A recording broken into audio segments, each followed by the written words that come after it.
ভালোই কাজ করছে। বিজেপিকে দিলে ভোট বাজি হয়ে যাবে, কোনো কাজে লাগবে না ভোট। রাজনীতির ময়দানে নেমে ওনার তো ওনার যে সম্মানটা ছিল সেই সম্মানটাই খতম হয়ে গেছে। তো ভালো ছেলে দেবাংশু, সত্যি করে ভালো ছেলে, ওখানে দাঁড়ালে দেবাংশু জেতা উচিত। ব্যাপক ভোটে মনে হয় গাঙ্গুলি জিতে যাবেন, কারণ সে বিষয়ে কোনো সন্দেহ নেই। জায়গাটা ছাত্রগুরুর শিক্ষকের লড়াইয়ের মতন জায়গার পজিশন করে দিয়েছেন। কিন্তু হিন্দু ভাই বোনরা ভগবানের দরজা দিয়েছিল যে আমরা চাকরিটা পেয়ে যাব। আমার মনে হচ্ছে চাকরি নিয়ে নিয়ে উনি ছিলিমিনি খেলেছেন। যদি অভিজিৎ গাঙ্গুলির সাথে দেবাংশুর আগামী দিনে টক্কর হয় তাহলে তো একটা দারুণ ভোট যুদ্ধ আমরা। অভিজিৎ গঙ্গোপাধ্যায় যেটা করলো, আমার ব্যক্তিগত মতে উনি এটা ঠিক করেনি। দিদি থাকলে সব ঠিক আছে। দিদি চাই।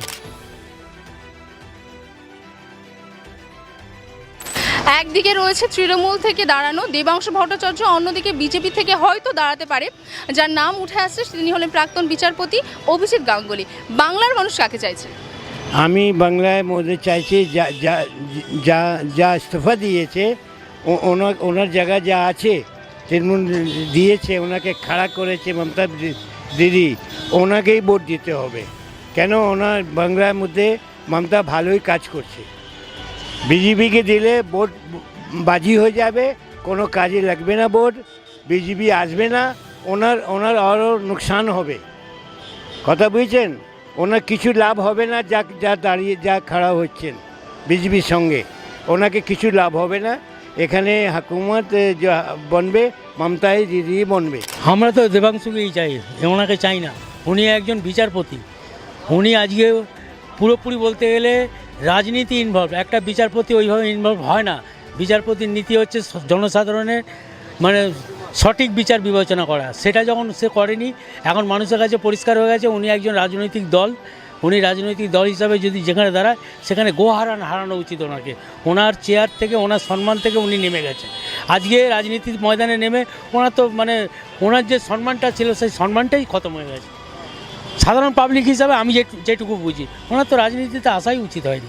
জানি না উনি কী বিবেচনা করে এসছেন, তবে ওনার কথাবার্তা যেগুলো যা চলছিল বা যেগুলো যিনি বলছিলেন সবই দেখছিলাম একদম বিজেপির তরফে একটা রাজনৈতিক যেটা হিংসা প্রতিহিংসা কথাবার্তাগুলো যেগুলো বলতেন, সেগুলো পুরোপুরি একটা রাজনৈতিক একটা প্রধান বিচারপতি হিসাবে তার ওইটা কাম্য ছিল না।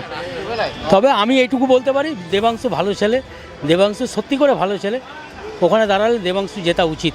দেখুন, রাজনৈতিক উদ্দেশ্য প্রণোদিতভাবে কি করলো ওরা, আমাদের রানিং সরকার যে একটা অপরিপক্ক রাজনৈতিকভাবে সেরকমভাবে সে তত সময় দিইনি, মাত্র 5 বছর তার রাজনৈতিক জীবন।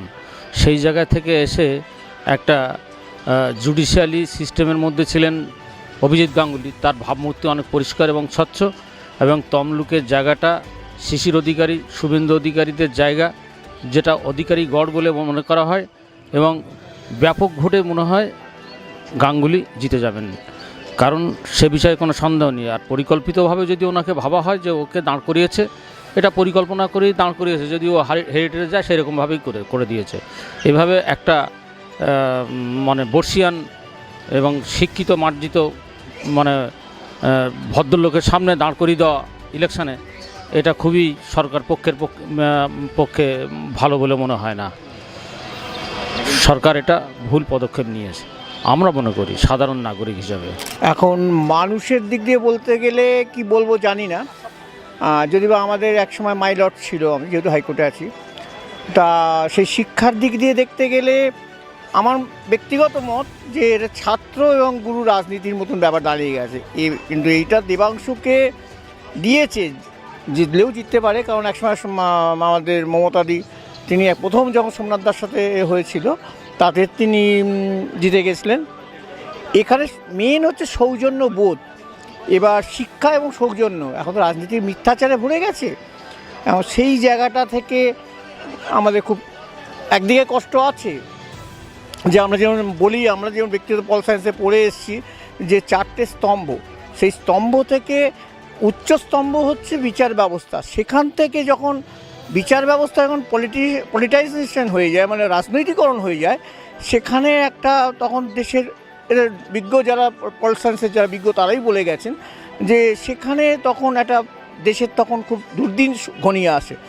এখন ইনি গেছেন, করবেন, সব ভালো কথা, কিন্তু নতুন যে জেনারেশান, যেটা বিগত কোনো দিন মানে বাম সরকার কোনোদিন কাউকে কোনো করতে দেয়নি, বা দেবাংশুর ক্ষেত্রে বলিয়ে কইয়ে ছেলে, আশা রাখছি বোধহয় বেরিয়ে যেতে পারে।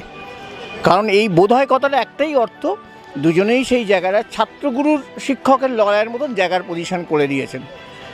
ইনি জিতলে একটা জায়গায় দাঁড়াবে যে বিচার ব্যবস্থা নিজের মাটিতে নেবে এসছে, যেমন পর্বতকে নেবে আসতে হয়েছে মুশিকের যে সেন্সে উনি বলেছেন। আর একটা বিষয় হচ্ছে দেবাংশুর যে জায়গাটা, হ্যাঁ লড়াই করে সব জায়গায়, জীবনের লড়াই না করলে কোনো যাওয়া যায় না। এবার দিদি ফেলে দিয়েছে, যেটা ভালো মন্দ। আর আমাদের দিক দিয়ে বলতে গেলে হ্যাঁ ইয়ং জেনারেশন আসুক, পেরে উঠে দাঁড়াক, সেখানে হার জিতের ব্যাপার নেই। আরে হারলে না গুরুর পায়ে প্রণাম করে নেবো, আর গুরু হেরলে জিতে গেলে ভালো, কিন্তু এইটা জায়গাটা থাক যাতে মিথ্যাচার মানে বাজে কথা এগুলো দূর হোক। এটা বড় আমরা আপসেট, এইটুখানি বলতে পারবো। তমলুক থেকে আমরা শুনতে পাচ্ছি বিজেপি থেকে প্রার্থী দেওয়া হয়েছে পূর্ব বিচারপতি অভিজিৎ গাঙ্গুলি। কিন্তু আমার মনে হচ্ছে অভিজিৎ গাঙ্গুলিকে যেভাবে আমরা সম্মান করতাম, বিশেষত আমরা যারা ইয়ং ছেলে, ভগবানের দরজা দিয়েছিল, মুসলিমেরা হতে দেয়নি কিন্তু হিন্দু ভাই বোনরা ভগবানের দরজা দিয়েছিল যে আমরা চাকরিটা পেয়ে যাব। আমার মনে হচ্ছে চাকরি নিয়ে উনি ছিলিমিনি খেলেছেন, এবং তমলুক থেকে শিশির অধিকারীর মতো জায়গা থেকে এইরকম একটা দ্বিধাগ্রস্ত লোককে প্রার্থী করা আমার মনে হচ্ছে ঠিক নয়। আর তৃণমূল যেটা সিদ্ধান্ত নিয়েছে একটা ইয়ং ছেলেকে সেই জায়গাতে প্রার্থী দিয়ে সঠিক সিদ্ধান্ত নিয়েছেন। আমার মনে হচ্ছে যে তৃণমূল থেকে বেরিয়ে যাবে।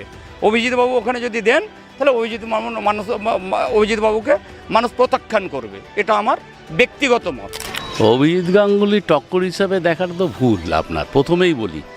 কেন অভিজিৎ গাঙ্গুলিকে আমরা দেখেছিলাম যে উনি একজন বিচারপতি, উনি দেখাচ্ছিলেন যে এই সমস্ত টেট দুর্নীতি এইগুলো কিভাবে হয়েছে। উনি সমস্ত গরিব মানুষ, যারা গরিব ছাত্রছাত্রী, তাদেরকে আশা জোগাচ্ছিল যে আমি আছি তোমাদের পাশে, তোমার জন্য আমার দ্বার উন্মুক্ত। সেখানে অভিজিৎ গাঙ্গুলি আজকে বিজেপিতে জয়েন করলেন। বিজেপিতে তাহলে উনি পরিকল্পনা ছিল আগে থেকেই যে বিজেপিতে উনি জয়েন করছেন, এটা তো ওনার পরিকল্পনা, উনি জয়েন করেছেন বিজেপিতে, এবং এটা অনেক দিন আগে থাকতেই। তাহলে উনি দীর্ঘদিন ধরে বিজেপিকে একটা সাপোর্ট করে আসছিলেন। উনি এই নোংরা রাজনীতিটা খেললেন কেন? কার সাথে খেললেন? সমাজের যে সমস্ত যে ছেলেগুলো রয়েছে, যারা আমাদের উঠতি ছেলে, যাদেরকে আগামী প্রজন্ম আমরা চাই, তারা হয়তো শিক্ষক হবে, কেউ ভবিষ্যতে ডাক্তার হতে পারে, ইঞ্জিনিয়ার হতে পারে, ঠিক আছে? তা এদের নিয়ে তো উনি ছেলে খেলা করলেন এক প্রকার। তা আমি তো প্রথমেই মনে করি যে অভিজিৎ গাঙ্গুলি তমলুকে যদি দাঁড়ান, উনি যদি বিজেপি ওনাকে দাঁড় করান, ঠিক আছে, সেখানে আমার মতে ওনার না দাঁড়ানোই ভালো। কেননা একটা স্বচ্ছ ভাবমূর্তি, তুমি সমাজকে একটা পথপ্রদর্শক, তুমি গিয়ে আবার বিজেপিতে জয়েন করে সেখানে আবার বুড়ি বুড়ি মিথ্যা কথা বলবে, ওখানে মানুষকে নিয়ে ছেলে খেলা করছে। আর আমাদের দেবাংশুর কথা বলছে, দেবাংশু কিন্তু একটা ডাইনামিক ছেলে, তাকে বিধানসভায় প্রার্থী করেনি মমতা ব্যানার্জি, চেয়েছিলেন যে ও প্রার্থী হোক, কিন্তু আবার অনেকেই চেয়েছিল না, হবে না, ঠিক আছে, ওটা ওর ব্যাপার, ঠিক আছে। সেক্ষেত্রে আমাদের দেবাংশু, এই কারণেই বললাম, আমার থেকে একজন টিপ্পণী কাটলেন, এই কারণেই বললাম, আমি তো বাংলার ছেলে, সুতরাং বাংলাটাকে আমি খুব ভালোভাবে উপলব্ধি করি, এবং ছেলেটাকে দেখতে মোটামুটি ভালোই লাগে, তার কথাবার্তাও ভালো লাগে। যাই হোক, ও তো এখনও সেই জায়গায় রয়েছে যেটা অভিজিৎ গাঙ্গুলি নেই বর্তমানে। তা যাই হোক, যদি অভিজিৎ গাঙ্গুলির সাথে দেবাংশুর আগামী দিনে টক্কর হয়, তাহলে তো একটা দারুণ ভোট যুদ্ধ আমরা দেখতে পাবো।